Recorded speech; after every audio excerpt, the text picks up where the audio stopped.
निर्माण क्या है? निर्माण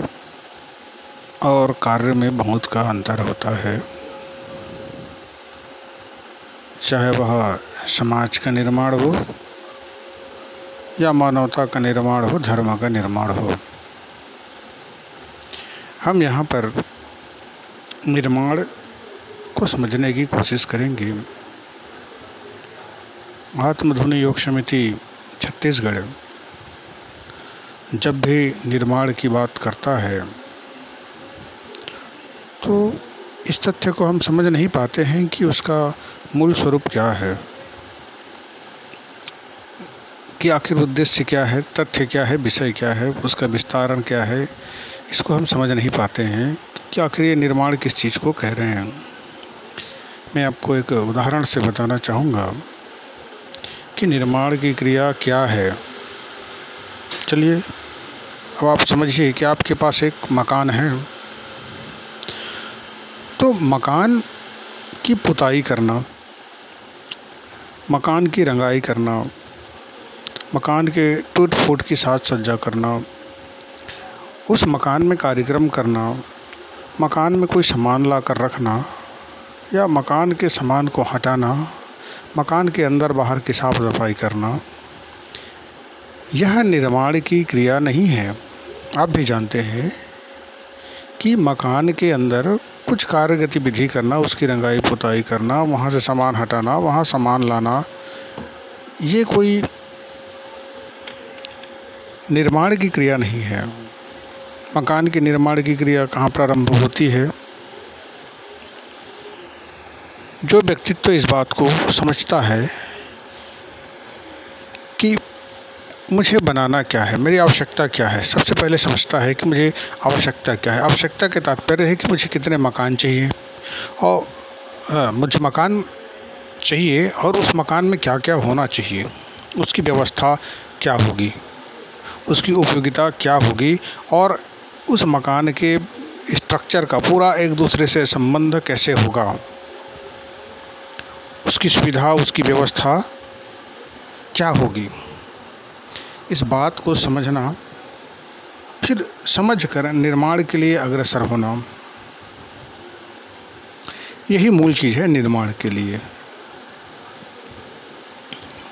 और निर्माण के लिए सबके सब खड़े नहीं होते हैं। निर्माण के लिए एक या दो व्यक्तित्व या गिने चुने व्यक्तित्व, एक दो, जो निर्माण की क्रिया को समझते हैं, वे खड़े होते हैं कि मकान बनेगा कैसे, वो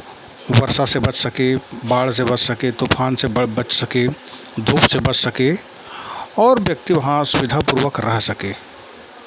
उसकी नींव मजबूत हो, उसकी बनावट मजबूत हो, वो गिरे नहीं, टूटे नहीं, उसकी निर्माण के बाद उसकी आयु बहुत लंबी हो और लोग उसकी भव्यता को सराहें। इस बात को ध्यान में रख करके हम भवन का निर्माण करते हैं। उसी प्रकार जब समाज के निर्माण की क्रिया करनी होती है तो समाज के निर्माण के लिए सबके सब नहीं खड़े होते हैं, हो भी नहीं सकते, क्योंकि सबके अंदर वो योग्यता, वो दूरदर्शिता और वो कार्य करने की शैली और क्षमता नहीं होती है कि वो उस गहराई को, कार्य की विस्तारण को, कार्य की क्षमता को समझ सकें। और इसीलिए समाज के निर्माण की क्रिया, मानवता के निर्माण की क्रिया और धर्म के निर्माण की क्रिया के लिए जीवन को, प्रकृति को और चेतना को समझे हुए लोग,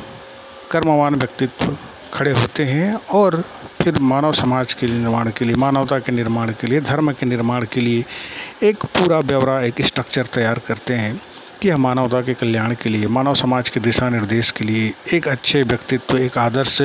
परिवार, एक आदर्श समाज के निर्माण के लिए उसकी दूरदर्शिता को ध्यान में रखते हुए उस व्यवस्था और उस सिस्टम को स्थापित करने का प्रारंभ किया जाता है कि यहाँ से यह प्रारंभ होगा और मानवता के कल्याण के लिए, धर्म की स्थापना के लिए और व्यक्तित्व के आदर्शमय जीवन, आनंदमय जीवन, सफलमय जीवन के लिए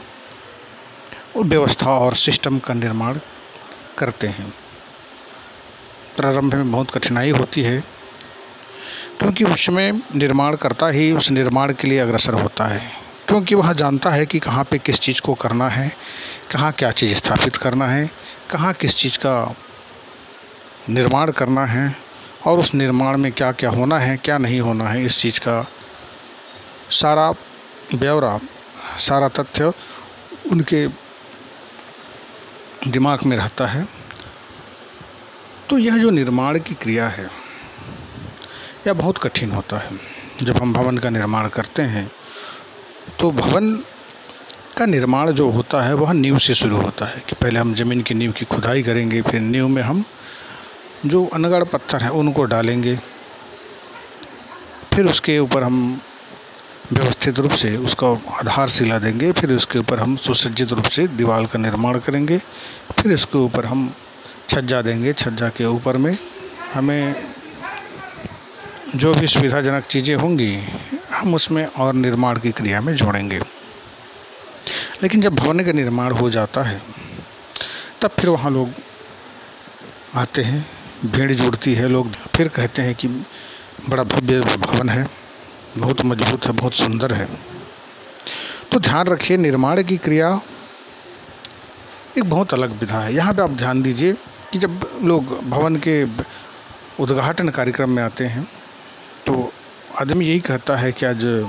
फला जी ने बहुत अच्छा भवन का उद्घाटन किया है, गृह प्रवेश किया है, तो बहुत अच्छा खाने पीने की व्यवस्था है, बहुत अच्छे लाइट लगे हैं, पंखा भी बहुत अच्छा लगा है और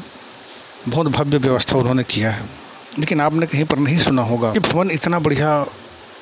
जिन्होंने बनाया है उनका दिमाग कैसा होगा। इस संरचना की अपनी एक विशेषता है, किन किन चीज़ों को लेकर के उन्होंने इस संरचना को किया है कि जिसकी हम भव्यता को देख पा रहे हैं, समझ पा रहे हैं। तो कई हमारे जो निस्वार्थ समाज सेवी हैं, मानवता के सेवी हैं, जो धर्म के सही अर्थों में जिसे धर्म कहा जाए उसके पालन करने वाले लोग हैं, वो कभी कभी दुखी हो जाते हैं कि हमारे जीवन में अच्छे कर्मों की, अच्छे विचारों की और अच्छे आदर्शों की सम्मान क्यों नहीं होती है। तो आप इस तथ्य को इससे भी आप समझ सकते हैं कि जिस प्रकार भवन के निर्माण में आदमी यह नहीं पूछता कि भाई इसके बनाने वाला कौन है, बताने वाला कौन है, कि ऐसा आप स्ट्रक्चर से बनाएं कि बहुत सुंदर हो, मजबूत हो और बहुत दीर्घ समय के लिए आपका ये भवन मजबूती से खड़ा रहे। तो ऐसा विचार, ऐसा दिमाग या ऐसा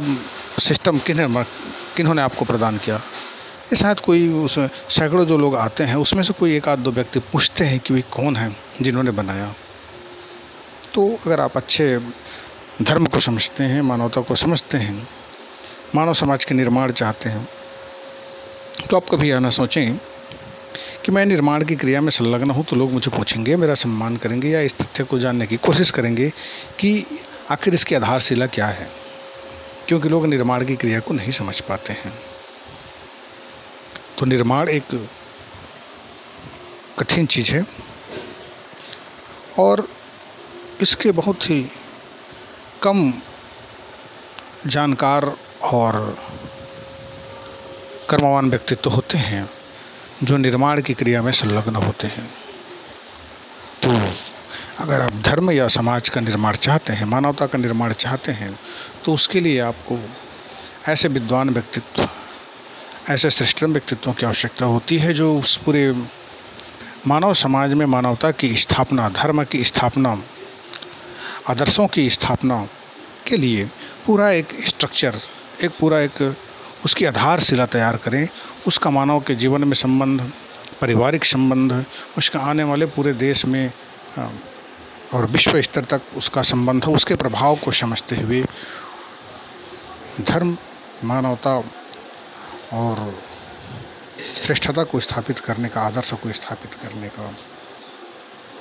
कार्य करते हैं। तो हमें इस बात को समझना है कि निर्माण की क्रिया, निर्माण का कार्य बहुत अलग है। सामाजिक कार्य करना अलग है, सामाजिक कार्यक्रम करना अलग है, प्रशंसा आलोचना करना अलग है, लेकिन निर्माण की क्रिया बहुत अलग है। और निर्माण की क्रिया के लिए बहुत ही गिने चुने व्यक्तित्व खड़े हो पाते हैं, बहुत ही गिने चुने व्यक्तित्व। इसलिए आप कभी जीवन में दुखी ना हो, हताश ना हो कि आप जीवन में श्रेष्ठ कर्म कर रहे हैं, निर्माण कार्य के लिए लगे हैं और आप उसकी स्थापना कर रहे हैं। तो जब भी हम आत्मधुनी योग समिति की स्थापना और निर्माण की बात को सुनते हैं, उनके उस विचार को सुनते हैं तो हम समझ नहीं पाते हैं कि आखिर में निर्माण है क्या चीज़ या होने क्या जा रहा है।